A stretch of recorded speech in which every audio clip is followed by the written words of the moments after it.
This channel does not promote any violent, harmful, or illegal activities. All content provided by this channel is meant for an educational purpose only. দেখুন আমাদের যা অভ্যেস হয়ে গেছে তাতে নির্বাচনের বাজারে যদি ঘটনার ঘনঘটা না থাকে তাহলে মানে কোনো যদি রক্তপাত না হয়, হিংসা না হয়, তাহলে আমরা স্বস্তি পাই, ভালো লাগে যে ঠিক আছে বাড়ির লোকজনগুলো আপনার আমার তারা মোটামুটি ঠিকঠাক রইল, এটা একটা শান্তির জায়গা।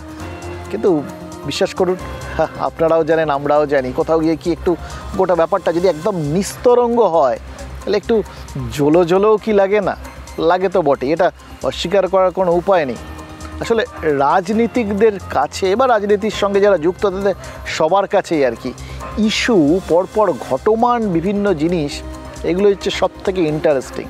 এটাই একটা কিক দেয় তাদের আর কি, একটার পর একটা ঘটনা ঘটবে, একটা নতুন ইস্যু চলে আসবে, কেউ একটা উল্টোপাল্টা কথা বলবেন, তার বদলে পাঁচজন পাঁচটা উল্টোপাল্টা কথা বলবেন, এইগুলো চলতে থাকে আর কি। এর বাজারে আমরা মানে বাংলায় এই যে এরা একটু আগে বলছিলাম যে পরপর একের পর এক ইস্যুর মার্কেটটা এত কঠিন হয়ে গেছে ওই চাকরির বাজারের মতো, একটা ইস্যু বেশি দিন টিকতে পারছে না, আরেকটা ইস্যু এসে ধাক্কা মেরে সরিয়ে দিয়ে তার জায়গা নিয়ে নিচ্ছে। এটা কিন্তু রাজনীতিকদের জন্য একটা বেশ থ্রিলিং জায়গা। সেই জন্যই কি আজকে প্রধানমন্ত্রী নরেন্দ্র মোদী তিনি ওই ওল্ড মালদায় যে জনসভায় ভাষণ দিচ্ছিলেন সেখান থেকে বললেন যে তিনি পরের জন্মে বাংলায় জন্মগ্রহণ করতে চান।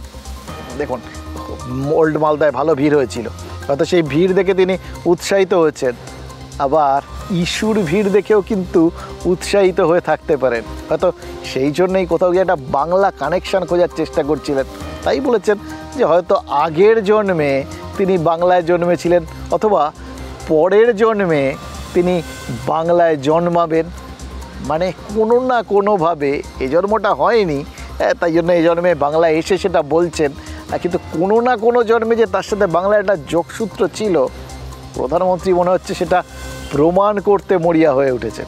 ये आपका उत्साह, ये आपका प्रेम मेरे सर आंखों पर,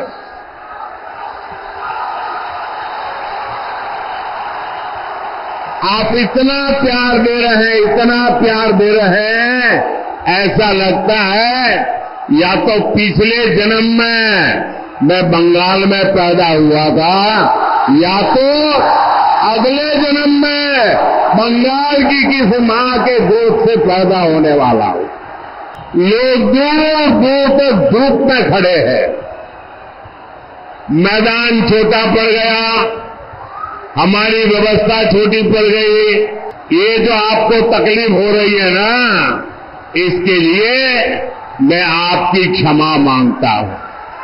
প্রধানমন্ত্রীর এই যে বক্তব্যটা না তার ছত্রে ছত্রে লক্ষ্য কিন্তু মানে বার্তা দেওয়ার লক্ষ্য কিন্তু মমতা বন্দ্যোপাধ্যায়ও এমনিতে কিন্তু এখন পর্যন্ত ইভেন আজকেও নাম করে বা সরাসরি ভীষণভাবে যে তোপ দেখেছেন মুখ্যমন্ত্রীর বিরুদ্ধে নরেন্দ্র মোদী সেটা কিন্তু একদম না। আজকেও বললাম তো সেই বক্তব্যের মধ্যে সরাসরি আক্রমণ নেই, কিন্তু বার্তা দেওয়া তো পুরোদস্তুর রয়েছে। কিভাবে একটু ব্যাখ্যা করি আপনারা বুঝতে পারবেন। প্রথমত এখানে সে এই জন্মে না হয়নি কিন্তু পরজন্ম বা পূর্বজন্মের প্রসঙ্গ টেনে নরেন্দ্র মোদী তিনি কি প্রমাণ করতে চাইলেন তিনি বাংলার ছেলে নন, হয়তো হবেন বা ছিলেন অ্যাটলিস্ট। দেখুন জনসংঘের নেতা শ্যামাপ্রসাদ মুখোপাধ্যায় তাকে তো বিজেপি তাদের জনক বলে মনে করে সংগঠনে, তার জায়গায় তার মানে মাতৃভূমিতে এখানে এসে সেখানে নরেন্দ্র মোদী এখানকার সঙ্গে যোগসূত্র স্থাপন করছেন, একসঙ্গে শ্যামাপ্রসাদ মুখোপাধ্যায়কে শ্রদ্ধার্ঘ এবং একই সঙ্গে এখানে তো লোকজন বাংলার মেয়েকে চায় বলে, ফলে তিনি হয়তো কোথাও বললেন বাংলার ছেলে হয়ে তিনি আগের জন্মে ছিলেন অথবা পরের জন্মে হবেন আর কি, একদম তাকে উড়িয়ে দেওয়া যাবে না। এটা হচ্ছে প্রথম লক্ষ্য। দ্বিতীয় লক্ষ্যটা কি, তিনি জানেন যে এখন পর্যন্ত বারবার বাংলা বিরোধী এই বলে তৃণমূল বা তৃণমূলের নেতা নেত্রীরা সবাই দেগে দেওয়ার চেষ্টা করেন বিজেপিকে, নিজেকে এই গোটা ঘটনার সাথে যুক্ত করে দিয়ে তিনি মানে এই বাংলার বুকে বাংলা মায়ের কোলে জন্মাতে চান বলে তিনি তো এটা প্রমাণ করে দিতে চাইলেন যে তিনি আসলে বাংলা বিরোধী তো ননই, বরং বাংলার বড় আপনজন। তাই সেখানে তার কাছের লোক হতে কোনো রকম চেষ্টার খামতিটা নেই, অন্তত মানসিকভাবে তো তিনি বটেই। এবং তার ফলে এর সঙ্গে যে আমি নিশ্চিত যে এর পরবর্তী ক্ষেত্রে যখন এই সন্দেশখালির ঘটনার কথাগুলো তিনি জেনে যাবেন সেটাও জুড়ে দেবেন এবং জুড়ে দিয়ে প্রমাণ করতে চেষ্টা করবেন তিনি বাংলা বিরোধী তো ননই, বরং বাংলার কিছু দেশ বিরোধী শক্তির বিরুদ্ধে লড়াই করতে আগ্রহী এই বাংলার বুকে জন্মে। আমি নরেন্দ্র মোদীকে বলবো, আপনি গুজরাট ছিলেন, তখন আপনি পশ্চিমবাংলা খুব ভালোবাসা পেয়েছেন।